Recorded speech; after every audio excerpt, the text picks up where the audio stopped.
O estado de São Paulo é um dos maiores consumidores energéticos do país, cujo consumo vem crescendo anualmente. A indústria paulista representa o maior parque industrial do país e é consumidora de grande parte da energia produzida no estado. Existe uma grande preocupação quanto aos rumos que tomarão as questões energéticas no futuro. A matriz energética do estado possui uma capacidade de produção de 23 gigawatts, o que representa 15% da produção brasileira. A maior parcela da produção paulista, 65%, vem das usinas hidrelétricas, seguida das termoelétricas, a biomassa, que corresponde a 25% da produção, e os 10% restantes é produzida pelas termoelétricas fósseis, apesar de já existirem no estado instalações de energia eólica e fotovoltaica, ainda não tem representatividade na matriz estadual. A falta de iluminação no principal trevo de acesso à cidade de Morro Agudo, estado de São Paulo, localizado na rodovia Tiradentes, quilômetro 101, tem oferecido risco aos usuários. Trata-se de um local com grande tráfego de veículos e pedestres, principalmente após a inauguração do residencial Cidade Nova, em 2016. Foram registrados recorrentes acidentes com gravidade leve e também acidentes com gravidade alta e vítimas fatais. Alguns dos fatos foram amplamente divulgados nos principais canais da mídia regional e redes sociais, sempre levando discussões sobre a falta de iluminação estar diretamente relacionada ao ocorrido. Nosso projeto apresenta um sistema de implantação de iluminação pública alimentado por energia fotovoltaica, com monitoramento e gerenciamento informatizado através do conceito de Internet das Coisas. O investimento inicial é alto, porém o retorno é rápido, considerando que um sistema fotovoltaico possui estimativa de vida de 25 anos e o retorno total do investimento estimado para menos de 10 anos. O sistema de gerenciamento e monitoramento parte da necessidade de se aprimorar o serviço de manutenção, reduzindo o tempo usado para efetuar um reparo, evitando que haja falta de energia ou deterioração do sistema por demora no atendimento, que a falta de simples reparos podem ocasionar defeitos graves, que levam à consequente perda de partes importantes do sistema e comprometimento de toda a estrutura. Fala pessoal, beleza? Bom, aqui eu vou falar um pouquinho sobre como é o trevo e como deve ser feita a implementação da iluminação desse trevo. Bom, o trevo é na cidade de Morro Agudo. A gente, para fazer para verificar a iluminação, a gente usou o padrão da Companhia de Energia de Minas Gerais, onde no documento que eles publicaram tem todas as normas de iluminação pública tanto de vias urbanas como de rodovias. Aqui a gente tem um resumo dessas normas. Eu vou falar rapidinho para vocês. A iluminação dos trevos deve se estender por 100 metros além dos trevos, né? Então os trevos devem ser iluminados, mas as ruas devem possuir, as extensões desses trevos devem continuar tendo iluminação por 100 metros. A iluminação desses trechos devem ter incremento e redução de iluminação de forma gradual, para que não cause ofuscamento e cegueira momentânea dos usuários. O incremento e redução, ela pode ser feita gradualmente, né, pela mudança dos espaçamentos dos postes, que eu já vou falar daqui a pouco.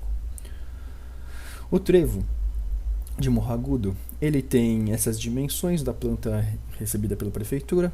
Ela tem um vão interno de 22 metros, uma largura de 12 metros aproximadamente, e ela se estende aí por mais ou menos 50 metros.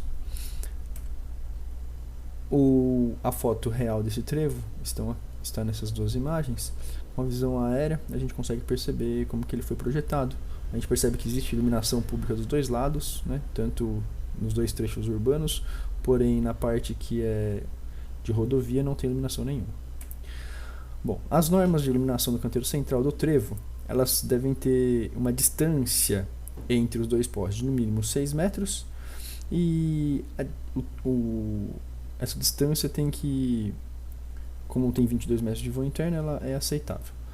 As iluminações devem ser em cima da parte de tráfego e a largura das rodovias devem ter comprimento largura L.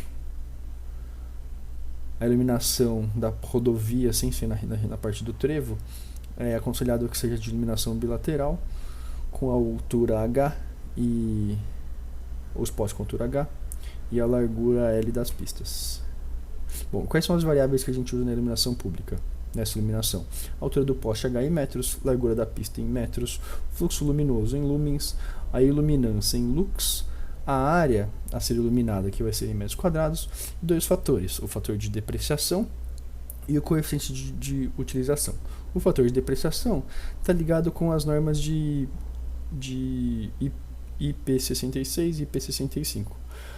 Já o coeficiente de utilização é um coeficiente que utiliza de qual que é a parcela de luz que vai ser utilizada. Bom, o cálculo que a gente usou o cálculo pelo método fluxo luminoso. Pela planta, a gente percebe como o vão interno tem 22 metros e a largura da pista tem 12 metros. É necessário que os postes tenham pelo menos 7,5 metros de tamanho, né? A norma é que a altura vezes 1,6 tem que ser menor do que a largura da pista. A norma de iluminância média para trechos rodoviários que necessitam de iluminação, ela precisa de uma iluminância média de 5 lux e uma iluminância mínima de 1 lux. A gente usou o cálculo do método fluxo luminoso, onde o fluxo luminoso é a iluminância vezes a área a ser iluminada, dividido pelos dois fatores. Na área iluminada, como eu preciso que seja a iluminância média 5 lumens, calculando, a gente vê que a área necessária de iluminação para esse tipo de lâmpada, né, que é a lâmpada de sódio 70 watts, com índice de proteção 65, e coeficiente de utilização 0,4, que é o menor fator possível, né, lembrando que a gente não projetou os refletores, a gente usando essa equação, a gente percebe que a área iluminada deveria ser de 400 metros, usando esses atributos, e aí, extraindo a raiz de 400, a gente percebe que a distância entre os postes, né, o espaçamento entre os postes deve ser de no mínimo 20 metros para obtenção da iluminância média. Já para a iluminância mínima, a gente altera os valores e percebe que para ter uma iluminação mínima, os postes podem estar espaçados de 40 metros, porque a área necessária para ser iluminada é de 1.600 metros quadrados. Então, para manter essa ideia pedida pela norma do CEMIG, o espaçamento entre os postes deve ser de pelo menos 40 metros. Bom, para finalizar, a extensão da iluminação do trevo. No início do trevo, eles devem ter uma mudança gradual. Dessa forma, fazendo os cálculos, a gente percebe que os postes deverão ser colocados com distâncias do início e do final deles, com distâncias iguais a 80 metros, 50 metros e 24 metros, e no interior do trevo, todos os postes com espaçamento mínimo de 20 metros. Bom, era isso. Boa noite, pessoal. Aqui quem fala é o Marcel. Vou estar apresentando a simulação do nosso sistema em circuito eletrônico com iluminação via pública, né, que será desenvolvido em nosso projeto integrador no Polo de Morro Agudo. Logo mais minha apresentação, o Jorge vai estar apresentando a explicação do código de programação no Arduino referente a esta simulação do nosso sistema. Vamos lá, pessoal. Então aqui é o nosso simulador, né, que está apresentando o nosso sistema e está sendo representado aí por vários componentes. Medidor de voltagem, tensão, a temperatura, né, os postes, sensor de luz que, tipo, se estiver de dia, nosso sistema vai identificar que está de dia, as lâmpadas vão ser apagadas. Se estiver de noite, vai identificar que está de noite, as lâmpadas vão ser acesas automaticamente. Isso é a finalidade desse sensor. E tem a comunicação via 3G, né, que é a comunicação da internet que ele vai ter, e tem esse display aqui abaixo, esse display LED aqui, ele está representando nosso servidor web. No caso aqui, nesse simulador não tem um servidor web para a gente representar, então a gente colocou ele para estar representando, que é o servidor web onde vai estar armazenando nossas informações do sistema durante o dia a dia aí. Tipo uma lâmpada queimar, apagar, algum problema de energia, temperatura, um problema de bateria. Então, o servidor web é responsável de receber essas informações que o Arduino vai estar enviando para ele. Aí ele vai armazenar essas informações e a nossa aplicação desenvolvida vai buscar esses dados e enviar as notificações para a gente no dia a dia. informando é, durante o dia a dia o status das lâmpadas, as temperaturas e tudo mais, nosso funcionamento. Então vou iniciar a nossa simulação aqui, pessoal. A gente já vai entender um pouco melhor como vai funcionar aí. Então inicializei o sistema aí, vendo que o LED já ligou aí, como se fosse um servidor web, já teve a comunicação com ele. Aí já está mostrando aí que o sistema foi iniciado e sem erro. No momento o sistema está funcionando normalmente, está normalizado, todas as lâmpadas estão acesas e a temperatura tudo ok, a bateria tudo ok. Então, aqui os botões aqui do lado vão estar representando os botões para ligar e desligar as lâmpadas. Então, nesse primeiro aqui eu vou desligar a lâmpada e vocês vão ver que o servidor já vai receber essa informação que a lâmpada foi apagada. Então, ele vai receber essa informação que deu algum problema nessa lâmpada, no caso. Então, aqui, clicar aqui, certo? E ele já vai receber essa informação aí, o servidor já vai receber essa informação. Eu já cliquei ali, já habilitei. Tá vendo que o LED ele já apagou o LED do sensor do poste 1 e ele já vai receber essa informação informando que está apresentando algum problema aí, certo? Então, está mostrando a temperatura, certo? Olha lá, já mostrou um alerta, olha lá, poste 1 erro. Então, o servidor já recebeu essa informação, aí no caso, no dia a dia, a nossa aplicação vai acessar no nosso servidor web, vai receber essa informação e vai mandar a notificação para a nossa aplicação. Então, é isso que ele vai fazer durante o dia a dia, não só dos postes, viu, pessoal, das lâmpadas, como também da temperatura, bateria e tudo mais. Então, eu vou acender novamente a lâmpada aqui, pessoal.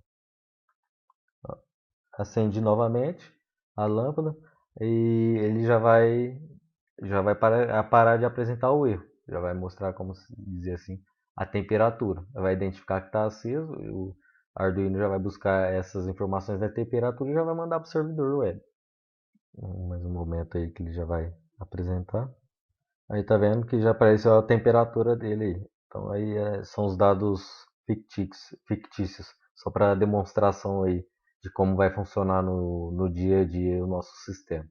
Então é isso, pessoal. É dessa forma que o nosso sistema vai se comportar no dia a dia, que vai e através do servidor vai mandar essas informações para o servidor web e a nossa aplicação vai estar buscando essas informações e notificando a gente através da aplicação desenvolvida. Agora o Jorge vai estar apresentando a gente aí o código, né, do nosso programa aí, do Arduino, a programação Arduino, vai estar explicando aí pra gente. Muito obrigado, uma boa noite para todos aí. Na parte de código, a gente usou a seguinte lógica. Iniciamos a biblioteca do LCD, inicializamos a biblioteca da interface de rede e conexão com MySQL. Porém, elas estão comentadas, porque pelo simulador não dá para a gente executar elas.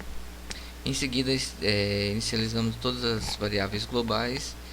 Cada uma dessas variáveis recebeu o pino do Arduino. Em seguida, a gente configurou a interface de rede e definiu que a cada 5 minutos ela vai comunicar com o banco de dados. Também configuramos o servidor de banco com usuário e senha e o IP do servidor. Em seguida, iniciamos a SQL e a conexão com o banco de dados. Em setup, que é a inicialização do programa, ela vai executar uma vez só. Definimos que cada pino recebe entrada e saída de dados. Também conectamos com o banco de dados e escrevemos no LCD que o sistema foi iniciado sem erro. Na sequência do programa em loop, a gente pegou o pino 1 do fotoresistor do sensor de luz e fizemos a seguinte comparação. Se ele for maior ou igual a 800, ele vai acender todas as lâmpadas, senão ele desliga. Mas dentro dessa comparação, se ele é maior ou igual a 800, ele faz uma verificação no pino da lâmpada. Se o pino receber o valor 1, retornar o valor 1, então é porque tem um erro. Então ele vai escrever no LCD que existe um erro naquela lâmpada. Senão ele vai acender ela. Foi feita a comparação para todas as lâmpadas dentro dessa condição. Na sequência, pegamos os pinos das lâmpadas e verificamos se tem algum erro, se retornou 1. E somamos todos eles, todos os quatro pinos. O resultado, se o resultado for igual a 0, então não tem erro, ele vai continuar o programa e vai escrever no LCD a temperatura máxima e mínima daquele instante. Caso contrário, vai exibir a mensagem de erro. Dentro dessa condição também, a gente colocou a verificação do milissegundo atual e verificou se ele já comunicou com o banco de dados ou não. E ele executa a inserção no banco de dados de todos os valores que a gente setou aqui, das lâmpada 1, 2, 3, 4, carga de bateria, temperatura, data e hora. Então essa inserção vai ser feita a cada 5 minutos no servidor de banco de dados. Boa noite, sou William Gomes e venho aqui hoje para apresentar a parte de programação web para o projeto integrador. No PHP, a gente usa o MySQL para poder guardar as variáveis luz e última luz para pegar as informações do Arduino, que são buscadas via PDO. Depois é feito um while para fazer a leitura constante dessas informações e um if para comparar esse valor. O parâmetro usado aqui para dar aceso apagado é 500 lumens lá, que o Arduino solta. Se for acima, a coloração vai sair azul na variável. Na variável não, na página. Se for abaixo, sai vermelho. Aqui abaixo tem o Java, que busca essas informações do PHP. E mais abaixo aqui um formulário em HTML para mostrar. Um botão de atualizar, para atualizar a qualquer momento, sem precisar esperar o sistema. E uma apresentação aqui só, atualização da luz. E no final sai o valor. Aqui, chamado aqui, esse PHP aqui, que chama, e aqui é a parte que escreve em azul ou em vermelho. Aí mais ou menos fica assim a cara dele, nessa partezinha aqui que apareceria o valor quando conectado ao Arduino. Boa noite.